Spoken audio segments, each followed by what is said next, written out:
श्री परमात्मने नमः।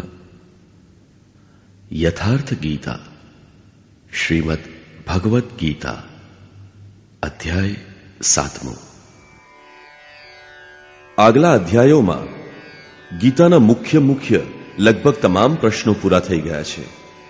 નિષ્કામ કર્મયોગ, જ્ઞાનયોગ, કર્મ અને યજ્ઞનું સ્વરૂપ અને એનું વિધિ, યોગનું વાસ્તવિક સ્વરૂપ અને એનું પરિણામ તથા અવતાર, વર્ણસંકર, સનાતન, આત્મસ્થિત મહાપુરુષને માટે પણ લોકહિતાર્થે કર્મ કરવા ઉપર ભાર, યુદ્ધ વગેરે ઉપર વિશદ ચર્ચા કરવામાં આવી. આગલા અધ્યાયોમાં યોગેશ્વર શ્રી કૃષ્ણએ એની સાથે સંકળાયેલા અનેક પૂરક પ્રશ્નો પણ લીધા. એનું સમાધાન તથા અનુષ્ઠાન આરાધનામાં સહાયક પુરવાર થશે. 6 અધ્યાયના અંતિમ શ્લોકમાં યોગેશ્વરે એવું કહીને પોતે પ્રશ્નનું બીજારોપણ કર્યું કે જે યોગી મદગતે નાંતરાત્મના, મારામાં અંતઃકરણથી સ્થિત છે, એને હું શ્રેષ્ઠ યોગી માનું છું. પરમાત્મામાં સારી સ્થિતિ કઈ? ઘણા યોગીઓ પરમાત્માને મેળવે છે, પરંતુ ત્યાં પણ કોઈક કમી એમને ખટકે છે. લેશ માત્ર પણ કસર ન રહેવી જોઈએ. આવી અવસ્થા ક્યારે આવે? સંપૂર્ણતાથી પરમાત્માની જાણકારી ક્યારે આવે? ક્યારે આ જાણકારી થાય છે? આ અંગે યોગેશ્વર કહે છે. શ્રી ભગવાન ઉવાચ,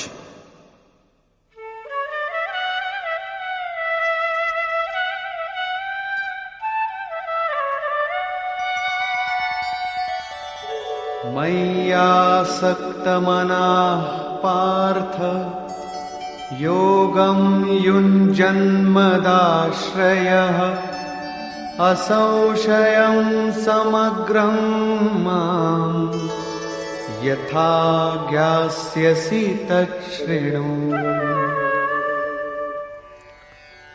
હે પાર્થ, મારામાં આસક્તિ રાખીને, બાહ્ય નહીં પરંતુ મદાશ્રયા અર્થાત મારામાં મન પરોવીને યોગની સાધના કરતા કરતા તું મને કેવી રીતે સંપૂર્ણતઃ જાણીશ એ સાંભળ. અને જાણ્યા પછી સહેજ પણ સંશય રહી જાય નહીં. વિભૂતિઓની આ સમગ્ર જાણકારી ઉપર ભાર મૂકતા કહ્યું કે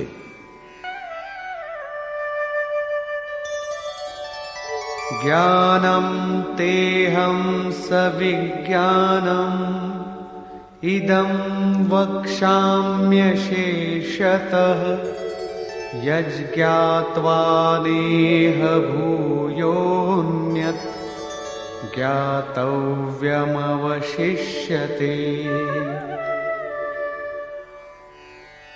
હું તારા માટે આ વિજ્ઞાન સહિત જ્ઞાન સંપૂર્ણપણે કહીશ.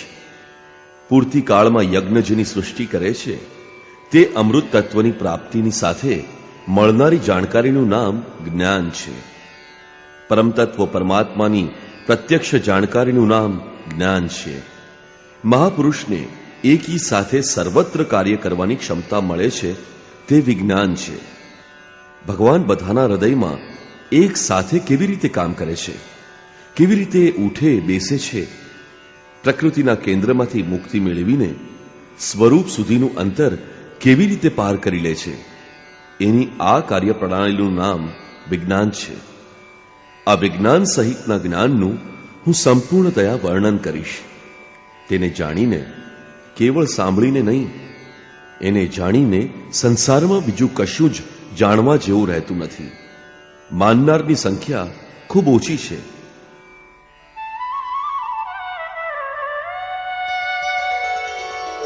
મનુષ્યાણામ સહસ્રેષુ કશ્ચિદ્યતતિ સિદ્ધયે યતતામપી સિદ્ધાનાં કશ્ચિન્માં વેત્તિ તત્વતઃ.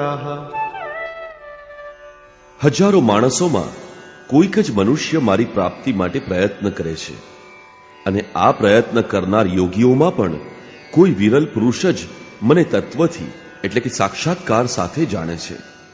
હવે સમગ્ર તત્વ ક્યાં છે? એક સ્થાન ઉપર પિંડ રૂપે છે અથવા સર્વત્ર વ્યાપ છે? આ અંગે યોગેશ્વર શ્રી કૃષ્ણ કહે છે,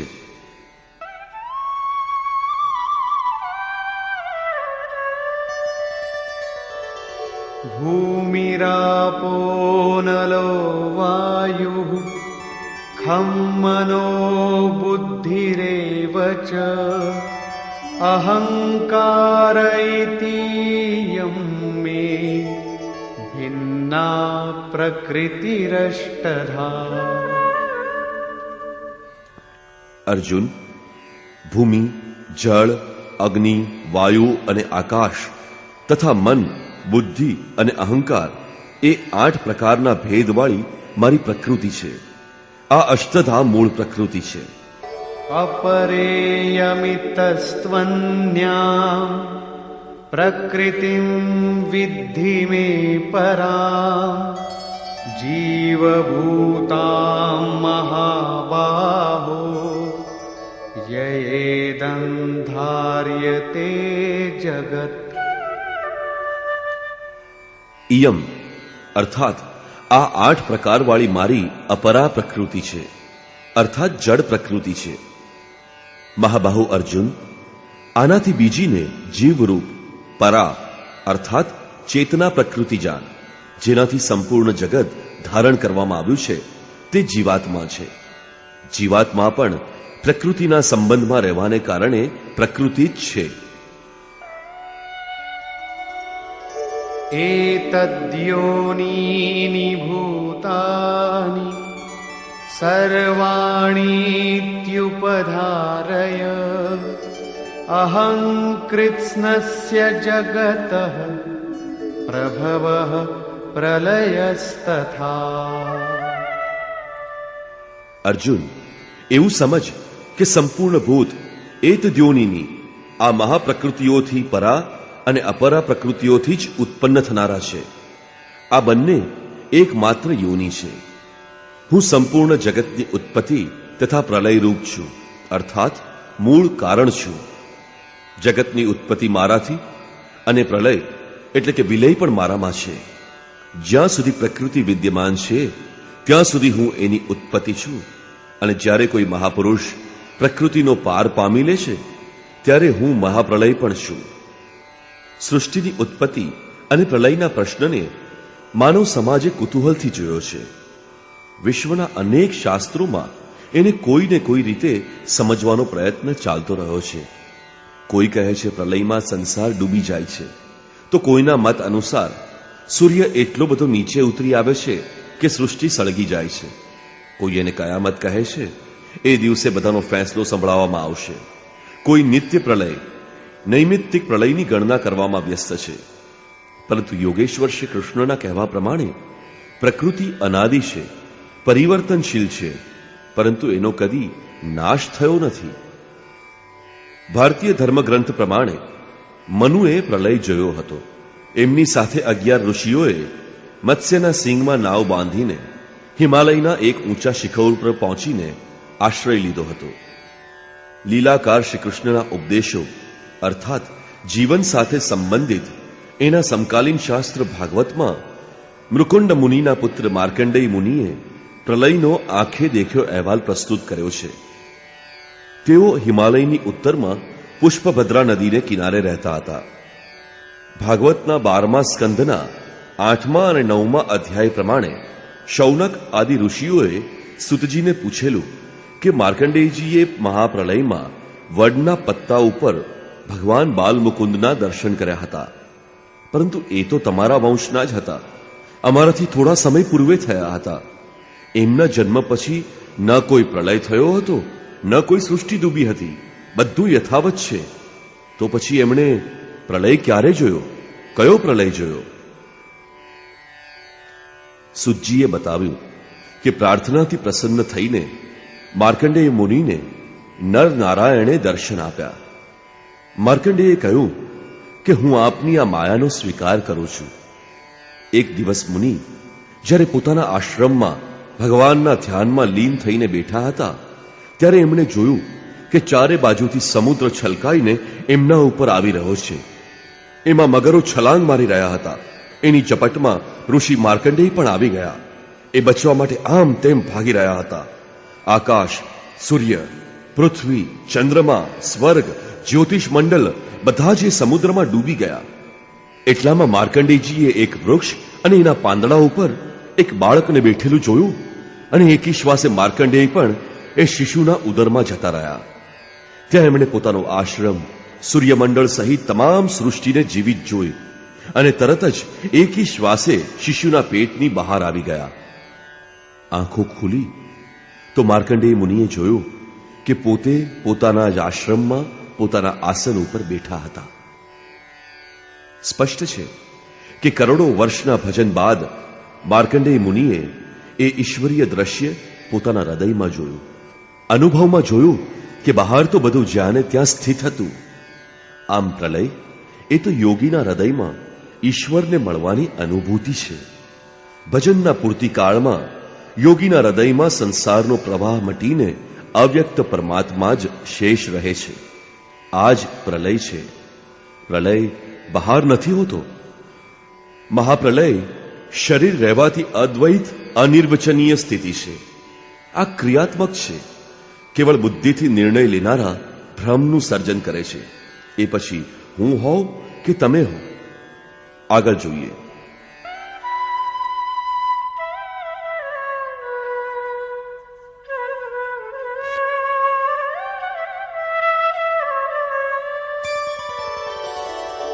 મત્તઃ પરતરં નાન્યત કિંચિદસ્તિ ધનંજય મયી સર્વમિદં પ્રોતં સૂત્રે મણિગણાઇવ.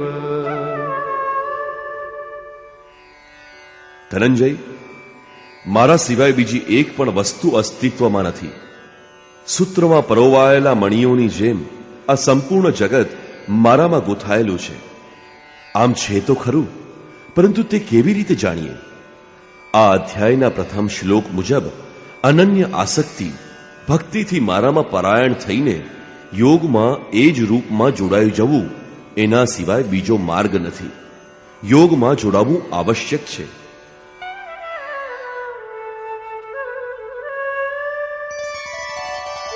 રસોહમપ્સુ કૌન્તેય પ્રભાસ્મિ શશિ સૂર્યયોઃ પ્રણવઃ સર્વવેદેષુ શબ્દઃ કે પૌરુષમ નૃષુ.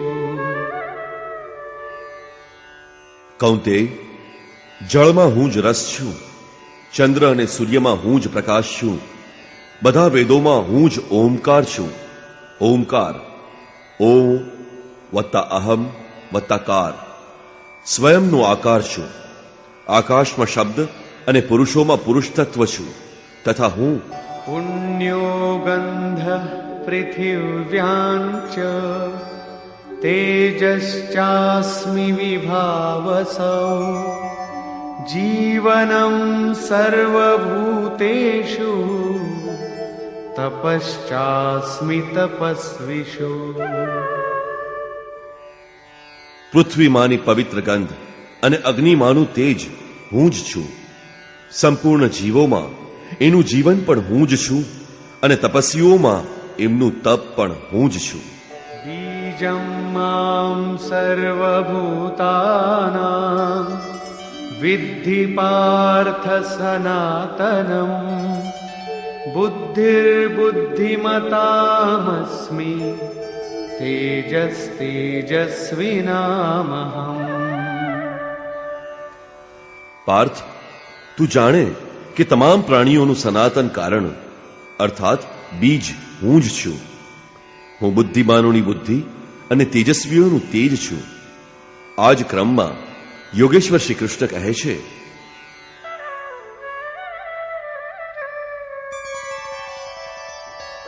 બલમ બલવતાં ચાહં કામરાગ વિવર્જિતં ધર્મા વિરુદ્ધો ભૂતેષુ કામોસ્મિ ભરતર્ષભ. હે ભરતશ્રેષ્ઠ અર્જુન, હું બળવાનોમાં કામના અને આસક્તિ રહિત બળ છું. સંસારમાં બધા જ તો બળવાન બને છે. કોઈ દંડ બેઠક કરે છે, કોઈ પરમાણુ એકઠા કરે છે. પરંતુ શ્રી કૃષ્ણ કહે છે કે કામ અને રાગથી પર જે બળ છે તે બળ હું છું, તે જ વાસ્તવિક બળ છે. સર્વ પ્રાણીઓની ધર્મને અનુરૂપ કામના હું છું. પરબ્રહ્મ પરમાત્મા જ એકમાત્ર ધર્મ છે જે બધાને ધારણ કરી રહ્યા છે. જે શાશ્વત આત્મા છે તે જ ધર્મ છે. એનો વિરોધ ન કરનારી કામના પણ હું જ છું. આગળ પર શ્રી કૃષ્ણએ કહ્યું કે અર્જુન, મારી પ્રાપ્તિ માટેની ઈચ્છા કર. બધી કામના છોડી દેવા યોગ્ય છે, પરંતુ પરમાત્માને મેળવવાની કામના આવશ્યક છે. અન્યથા તમે સાધના કર્મમાં પ્રવૃત્ત થઈ શકશો નહીં. આવી કામના પણ મારી જ આપેલી છે.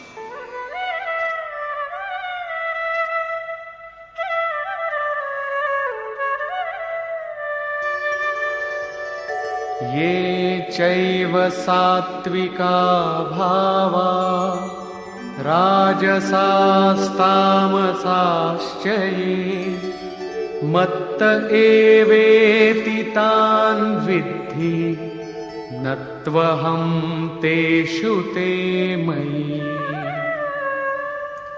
વળી જે સત્વગુણથી ઉત્પન્ન થનારા ભાવ છે, જે રજોગુણથી અને તમોગુણથી ઉત્પન્ન થનારા ભાવ છે, તે સૌ મારાથી જ ઉત્પન્ન થયેલા છે એમ સમજ.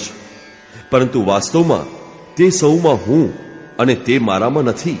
કેમ કે ન તો હું એમાં ખોવાયો છું, ન તેઓ મારામાં પ્રવેશ મેળવી શકે છે. આનું કારણ એ છે કે મને કર્મની સ્પૃહા નથી. હું નિર્લેપ છું.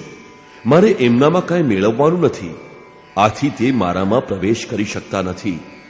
આવું હોવા છતાં પણ જેમ આત્માની ઉપસ્થિતિથી જ શરીરને ભૂખ તરસ લાગે છે, આત્માને તો અન્નજળની કોઈ આવશ્યકતા જ નથી.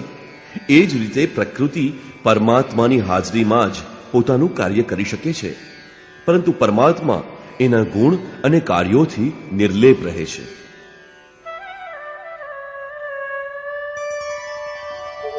त्रिभिर्गुणमयैर्भावैः एभिः सर्वमिदं जगत् मोहितं नाभिजानाति मामेभ्यः परमव्ययम्.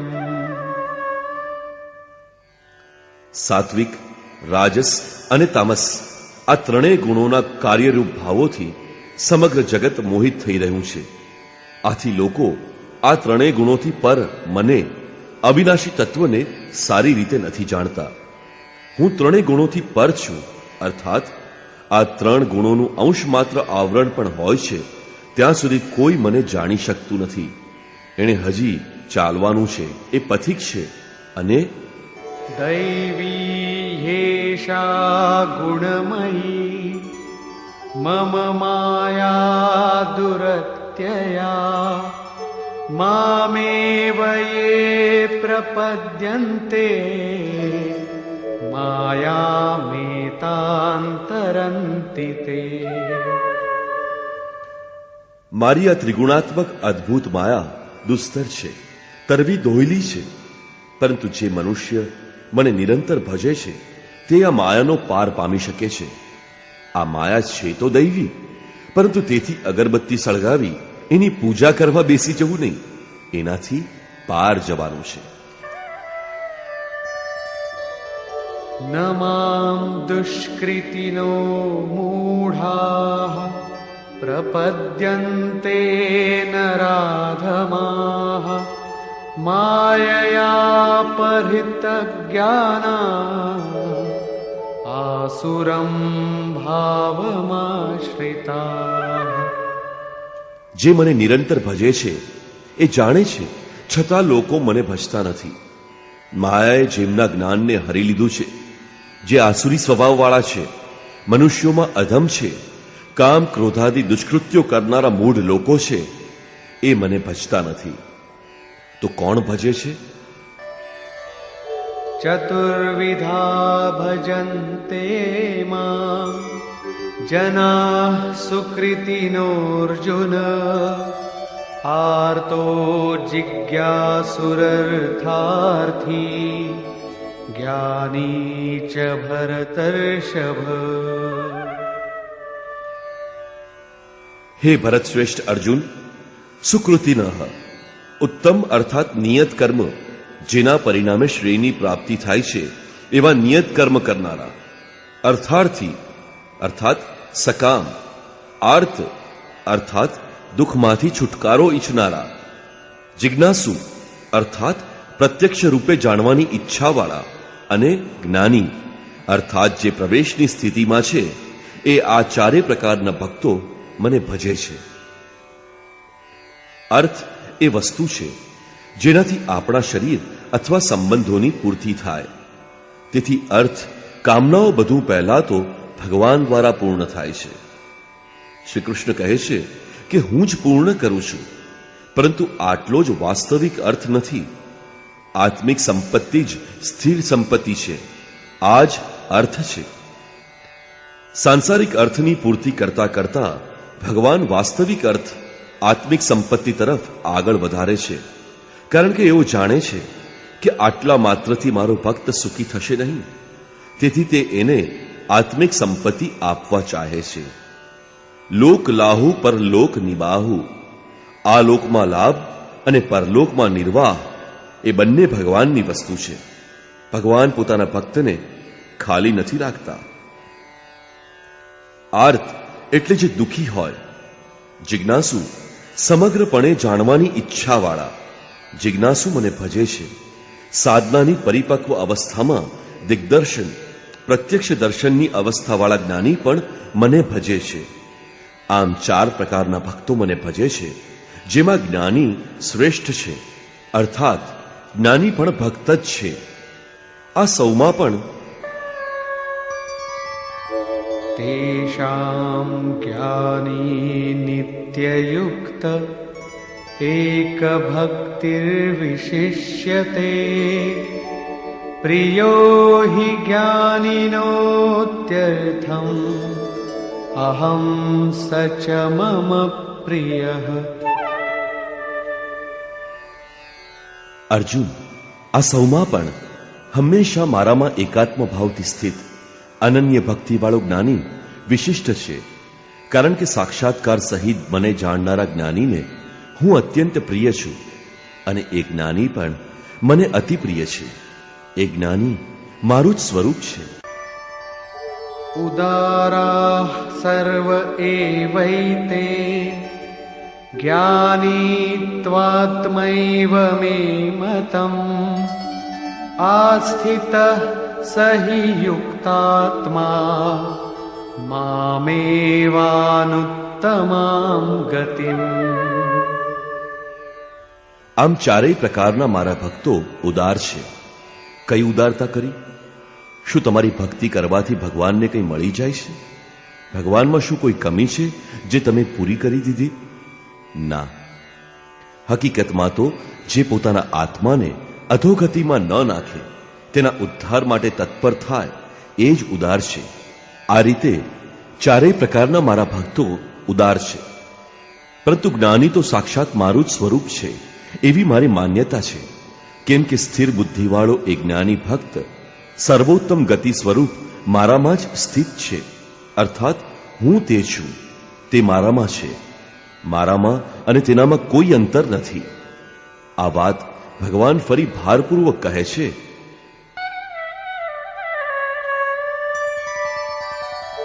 બહૂનાં જન્મનામન્તે જ્ઞાનવાન માં પ્રપદ્યતે વાસુદેવઃ સર્વમિતિ સમહાત્મા સુદુર્લભઃ.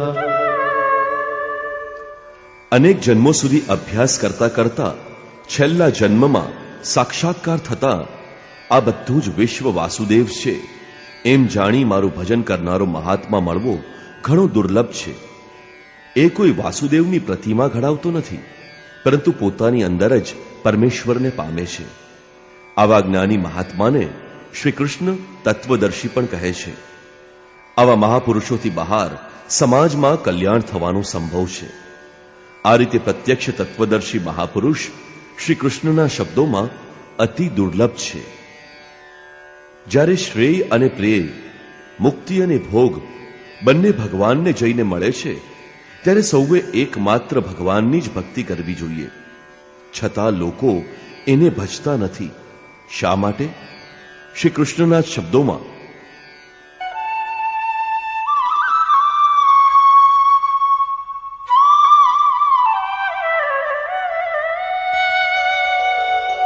कामैस्तैस्तैर्हितज्ञानाः प्रपद्यन्तेऽन्यदेवताः तन्तन्नियममास्थाय प्रकृत्या नियताः स्वया. તે તત્વદર્શી મહાત્મા અથવા પરમાત્મા જ સર્વ કાંઈ છે. લોકો આવું સમજી શકતા નથી, કેમ કે ભોગોની કામના લોકોના વિવેકને હરી લે છે.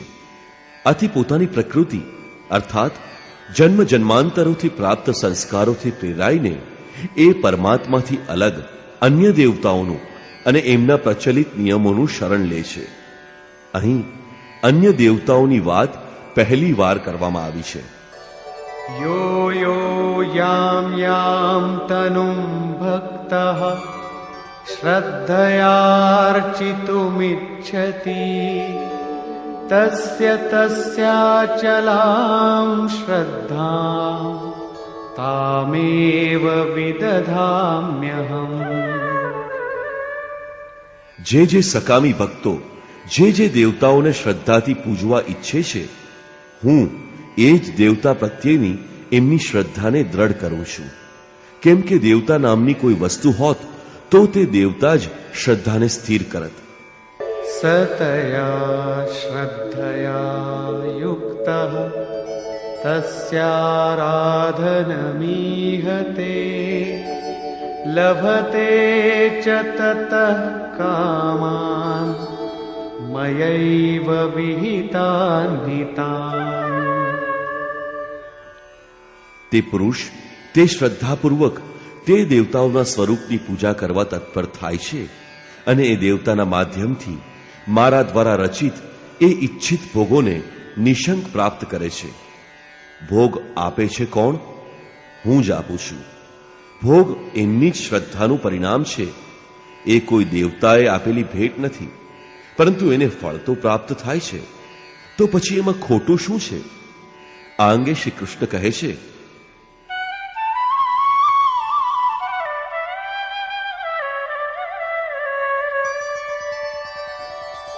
અંતવત્તુ ફલમ તેષાં તદ્ભવત્યલ્પમેધસાં દેવાન દેવયજો યાન્તિ મદ્ભક્તા યાન્તિ મામપી. પરંતુ આ અલ્પબુદ્ધિવાળાઓને મળતું આ ફળ નાશવંત છે. ભોગવતા ભોગવતા આ ફળ નષ્ટ થઈ જાય છે. આથી નાશવંત છે. દેવતાઓને પૂજનારા દેવતાઓને પ્રાપ્ત થાય છે, અર્થાત દેવતા પણ નાશવંત છે. દેવતાઓથી માંડી સમગ્ર જગત પરિવર્તનશીલ અને મર્ત્ય છે. મારો ભક્ત મને જ પ્રાપ્ત થાય છે, જે અવ્યક્ત છે, નૈષ્ઠિકીમ પરમ શાંતિ મેળવે છે.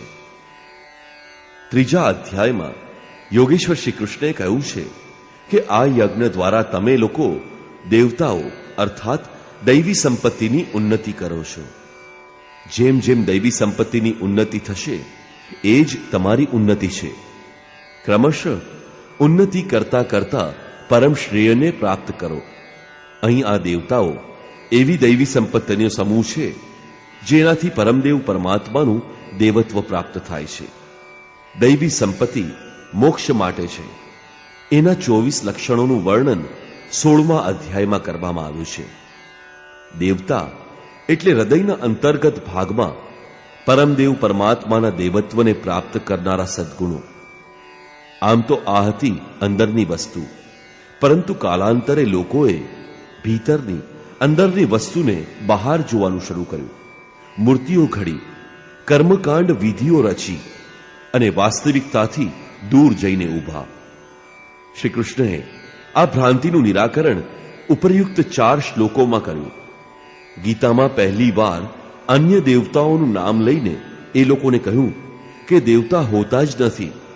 લોકોની શ્રદ્ધા જ્યાં ઝૂકે છે ત્યાં હું જ ઊભો રહીને એમની શ્રદ્ધાને પુષ્ટ કરું છું. હું ત્યાં ફળ આપું છું, પરંતુ એ આપેલું ફળ નાશવંત છે. ફળ નાશ પામે છે, દેવતા નાશ પામે છે, અને દેવતાઓને પૂજનાર પણ નાશ પામે છે. જેમનો વિવેક નષ્ટ થઈ ગયો છે એ મૂળ બુદ્ધિ જ અન્ય દેવતાઓને પૂજે છે. અધ્યાય 9 23મા શ્લોકમાં શ્રી કૃષ્ણ તો એટલે સુધી કહે છે કે અન્ય દેવતાઓને પૂજવાનું વિધાન જ અયુક્તિસંગત છે.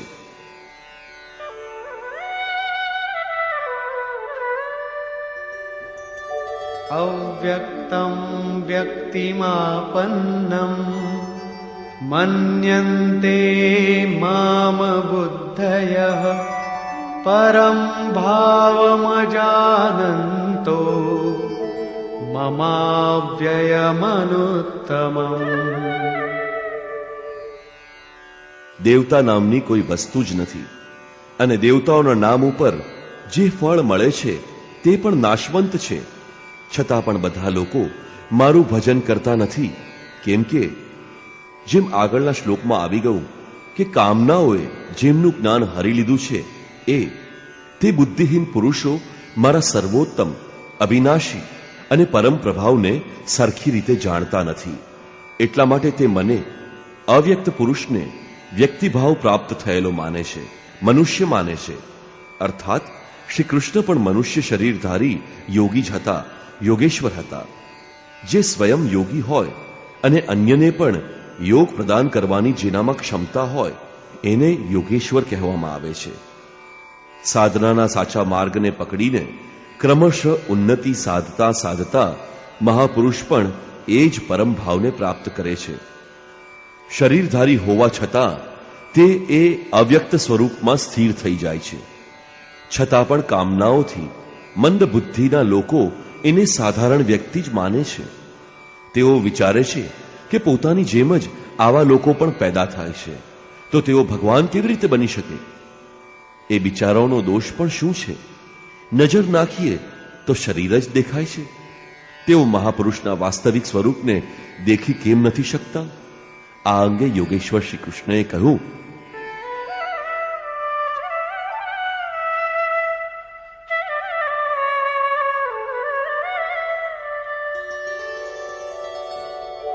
નાહં પ્રકાશઃ સર્વસ્ય યોગમાયા સમાવૃતઃ મૂઢોયં નાભિજાનાતિ લોકો મામજમૌવ્યયમ.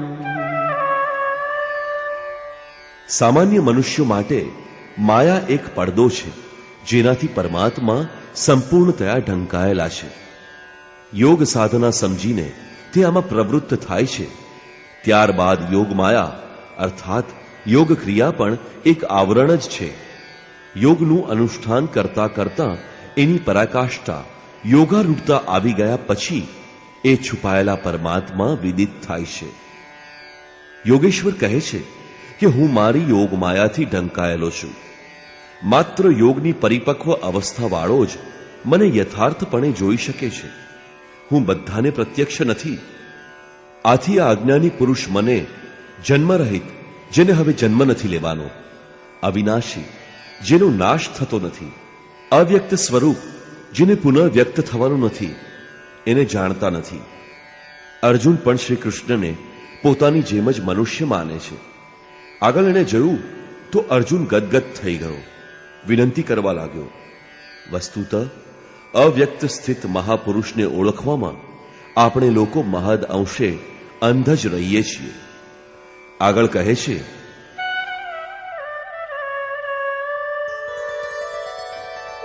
વેદાહં સમતીતાનિ વર્તમાનાનિ ચાર્જુન ભવિષ્યાણિ ચ ભૂતાનિ મામ તુ વેદ ન કશ્ચન. અર્જુન, હું અતીત, વર્તમાન અને ભવિષ્યમાં થનાર પ્રાણી માત્રને જાણું છું, પરંતુ મને કોઈ જાણતું નથી. કેમ નથી જાણતું?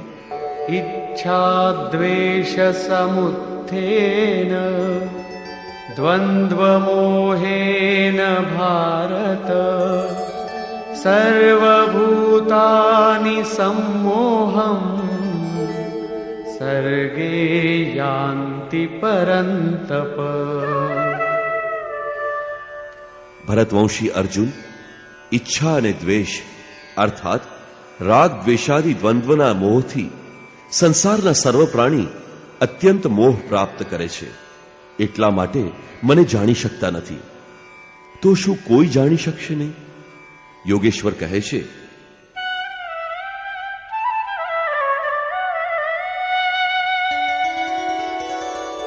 येषां त्वन्तगतं पापं जनानां पुण्यकर्मणां ते द्वन्द्वमोहनिर्मुक्ता भजन्ते मां दृढव्रताः. પરંતુ પુણ્ય કર્મો કરનારા, જે સંસ્કૃતિનો અંત કરનાર છે, જેને કાર્યમ કર્મ, કર્મ કરો, નિયત કર્મ, યજ્ઞની પ્રક્રિયા કહીને વારંવાર સમજાયું છે તે કર્મને, જે ભક્તોના પાપ નાશ પામ્યા છે, તે રાગ દ્વેષાદી દ્વંદ્વના મોહથી સારી રીતે મુક્ત થઈને વ્રતમાં દ્રઢ રહીને મને ભજે છે. શા માટે ભજે છે? जरामरणमोक्षाय मामाश्रित्य यतन्ति ये ते ब्रह्म तद्विदुः कृत्स्नम् अध्यात्मं कर्म चाखिलम्. જે મારા શરણમાં આવીને જરા મરણથી મુક્તિ પામવા પ્રયત્ન કરે છે, તે મનુષ્ય આ બ્રહ્મને, સંપૂર્ણ અધ્યાત્મને અને સંપૂર્ણ કર્મને જાણે છે. અને આ ક્રમમાં साधिभूताधिदैवं मां साधियज्ञं च ये विदुः प्रयाणकालेऽपि च मां ते विदुर्युक्तचेतसः. જેઓ અધિભૂત, અધિદૈવ અને અધિયજ્ઞ સહિત મને ઓળખે છે, એવા સમત્વ પામેલા લોકો મરણ સમયે પણ મને જ જાણે છે, મારામાં સ્થિર થાય છે અને હંમેશા મને જ પ્રાપ્ત કરે છે. 26મા અને 27મા શ્લોકમાં એમણે કહ્યું કે મને કોઈ જાણતું નથી, કેમ કે તેઓ મોહગ્રસ્ત છે. પરંતુ જેઓ આ મોહમાંથી છૂટવાનો પ્રયત્ન કરે છે, તે એટલે કે સંપૂર્ણ બ્રહ્મ, સંપૂર્ણ અધ્યાત્મ, સંપૂર્ણ કર્મ, સંપૂર્ણ અધિભૂત, સંપૂર્ણ અધિદૈવ, સંપૂર્ણ અધિયજ્ઞ સહિત મને જાણે છે. અર્થાત એ બધાનું પરિણામ હું એટલે કે સદ્ગુરુ છું, તેઓ જ મને જાણે છે. એટલે કે એવું નથી કે કોઈ જ જાણતા નથી. નિષ્કર્ષ: 7મા અધ્યાયમાં યોગેશ્વર શ્રી કૃષ્ણએ દર્શાવ્યું કે અનન્ય ભાવથી જે મારામાં સમર્પિત થાય છે, મારા આશ્રિત થઈને યોગમાં જોડાય છે, તે સમગ્ર રૂપથી મને જાણે છે. મને જાણવાનો હજારોમાંથી કોઈ એક વિરલો પ્રયત્ન કરે છે, અને પ્રયત્ન કરનારાઓમાંથી પણ કોઈક વિરલો જ મને પ્રાપ્ત કરે છે. તે મને પિંડ સ્વરૂપમાં એકદેશીય નહીં, પરંતુ સર્વત્ર વ્યાપેલો જાણે છે. 8 ભેદવાળી મારી પ્રકૃતિ છે. આ બંનેના સંયોગથી આખું જગત ઊભું છે. મારા દ્વારા જ તેજ અને બળ છે. રાગ અને કામથી રહિત બળ તથા ધર્માનુકૂળ કામના પણ હું જ છું. બધી જ કામનાઓ ત્યાગવા યોગ્ય છે, પરંતુ મારી પ્રાપ્તિ માટે કામ ના કર. આવી ઈચ્છા ઉત્પન્ન થાય એ પણ મારી જ કૃપા છે. કેવળ પરમાત્માને પામવાની કામના જ ધર્માનુકૂળ કામના છે. શ્રી કૃષ્ણએ બતાવ્યું છે કે હું ત્રિગુણાતીત છું. પરમનો સ્પર્શ કરીને પરમ ભાવમાં સ્થિર થયો છું. પરંતુ ભોગાસક્ત મૂઢ માણસ સીધે સીધો મને ભજવાને બદલે અન્ય દેવતાઓની ઉપાસના કરે છે. અલબત્ત ત્યાં દેવતા નામે અન્ય કંઈ નથી. પથ્થર, પાણી, વૃક્ષ જેની પણ પૂજા કરવાનું એ ઈચ્છે છે એની શ્રદ્ધાને હું પુષ્ટ કરું છું. પડદા પાછળ રહીને ફળ પણ હું જ આપું છું, કેમ કે અન્ય કોઈ દેવતા તો છે જ નહીં. કોઈ દેવતાની પાસે કોઈ ભોગ નથી. લોકો મને સાધારણ વ્યક્તિ સમજીને ભજતા નથી, કેમ કે હું યોગ પ્રક્રિયાથી ઢંકાયેલો છું.